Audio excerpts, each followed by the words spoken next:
Howdy. Yeah, it sound like you asleep to me. Better woke up. Some people wake up. You need to woke up. A lot to be excited about. Definitely, I'm excited about starting our second year at Texas A&M. We're looking and planning, and have worked hard towards being better. And certainly that's what we need to do from a defensive standpoint. We made some improvement last year. There were some things that obviously at times were a little bit frustrating, but our guys kept battling. You look at the guys that we're returning, and some of them are household names, and they should be because they're some of the best players in the country, particularly up front. But I think when you look at them, unless you see them every day, maybe you won't notice the change, but there's been a big change in the way our football team looks. And we're bigger, we're stronger, and every bit is faster. So I'm excited about that and looking forward to playing a quality opponent. I think everybody's familiar with UCLA and the program they've had for a long time, and there's going to be a lot of great matchups Saturday. Be a lot of people that, if they're not in the stadiums, they'll be enjoying a lot of football. With that being said, I'll start taking questions. We're on the right side, Ben, and then we'll go to Gabe. On tape, what have you seen out of Josh Rosen, and why has he been so successful for UCLA? Well, I think he's a very talented young man. He's got a great arm.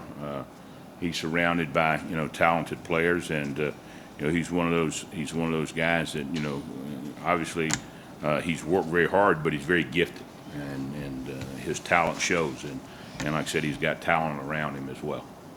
Stay on the right side, Gabe. How pleased are you with the development at corner? And is there a situation where we could see Donovan Wilson get a few reps at corner? I'm very pleased with our corners and what's going on there. We got some young guys. When you start looking at it, with Nick Harvey, who's played a lot of football for us. A transfer that I think's got a chance to be a really outstanding player, and Priest Willis, Caper Smith, Ron Elam are young guys that Ron hadn't played, but are young guys that are very, very talented. So we got some depth there, and we got several freshmen. And to answer your question about Wilson, there's a possibility that we could see him some at corner. Again, he's a guy when you start looking and asking the question, who are the best 11 players on your defense? He's one of those guys. So we got to find ways to have him out there when we're playing against big personnel. So there's a good possibility you could see him there. On the left side over here, Cease.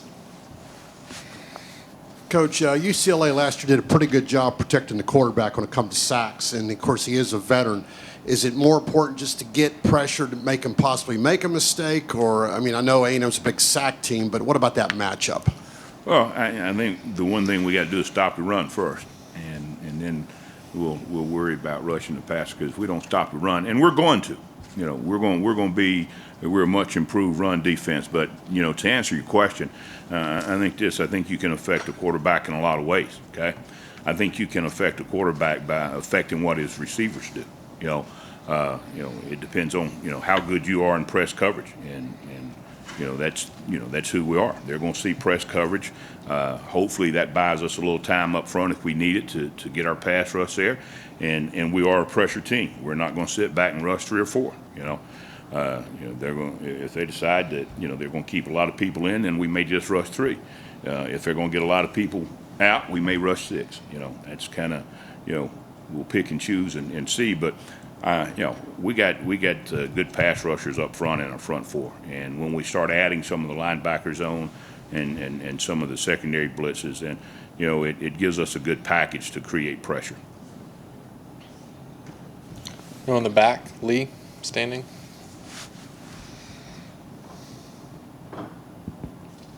Straight ahead, Coach. Wondering what it's been like preparing for the UCLA offense now that Coach Mazzoni is now here, so the offensive coordinator is different. Has it been interesting to prepare for their offense because it may be different than it was last season?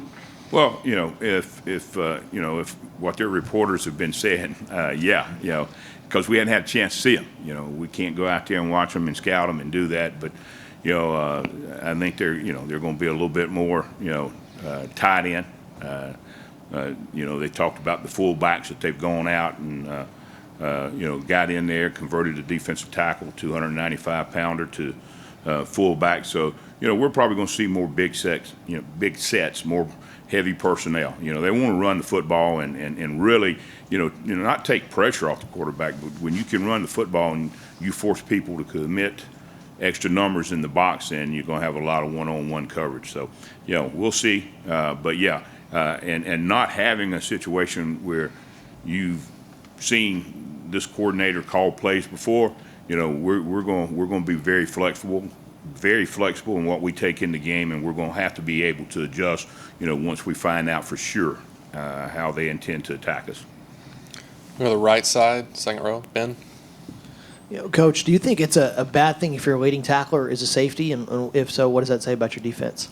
Pardon me, could you ask that? Do you think it could be a bad thing if your leading tackler is a safety? I can't hear that very good. Do you think it's a bad thing if the leading tackler on the team is a safety, like Armani was last year? Oh, okay, yeah. I've been around a few teams that was the case. Our safeties are going to be involved in a lot of tackles. There's no question about that. But bad thing, if you had to say bad or good, it's probably more bad than it is good, to be honest with you.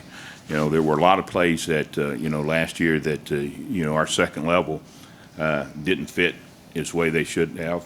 And there were tackles that got into our secondary that shouldn't, or ball carriers that got into our secondary. So, no, you don't want him to be. You hope that front seven, can keep a lot of balls from getting into the secondary. But the fact that he did make those tackles, is a good thing for him and us both. So anyway.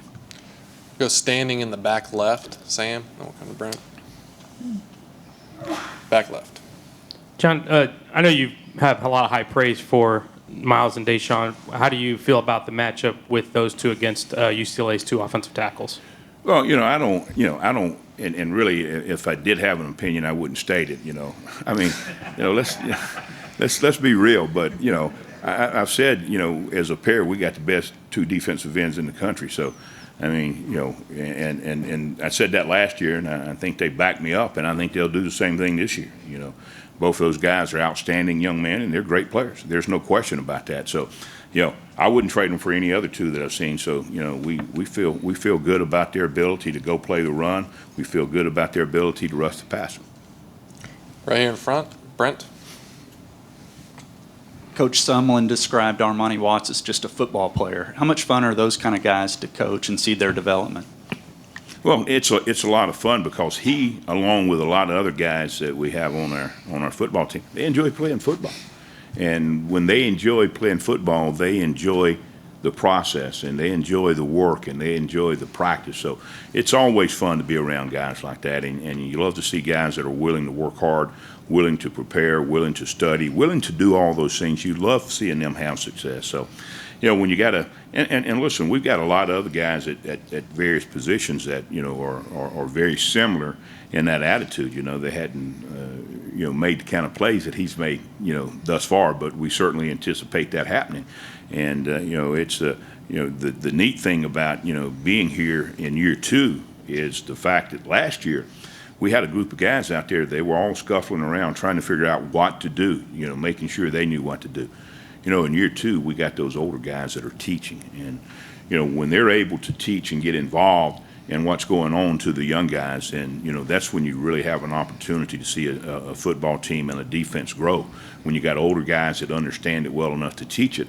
And that's where he is, and that's what he's doing with some of the younger guys that are playing under him right now. He's tutoring them, and he's going to make sure they get ready quicker than they would without him. And that's always, that's always special as well. Left side, second row. Zach, left side. Coach, with the departure of Josh Walker, how much added pressure does that put on your young guys at linebacker? It's not pressure, it's opportunity.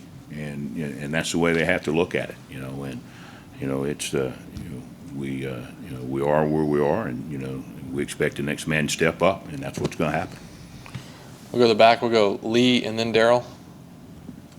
Coach Straightback, a few weeks ago you mentioned that there will be some surprises as far as your defenses go. Some freshmen may play. Come Saturday, do you anticipate seeing any of those surprises? Sure.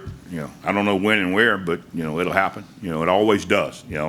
We got some freshmen that fit very well in terms of our depth chart, and certainly we expect to see some of them play Saturday. We'll stay in the back. Daryl? Coach Chavis, I know that you guys have made a big impact and tried to improve your run defense. Do you feel, you're anxious to see how much improvement will be made as you try to defend UCLA on Saturday? Well, you always are. You don't know until you know. Like I said, we see areas that we know we're improved in. There's no question about that. But really, the proof is in the pudding, and the pudding is when you play the game. It's not in practice. It's not against your offense, but it's when you play that opponent.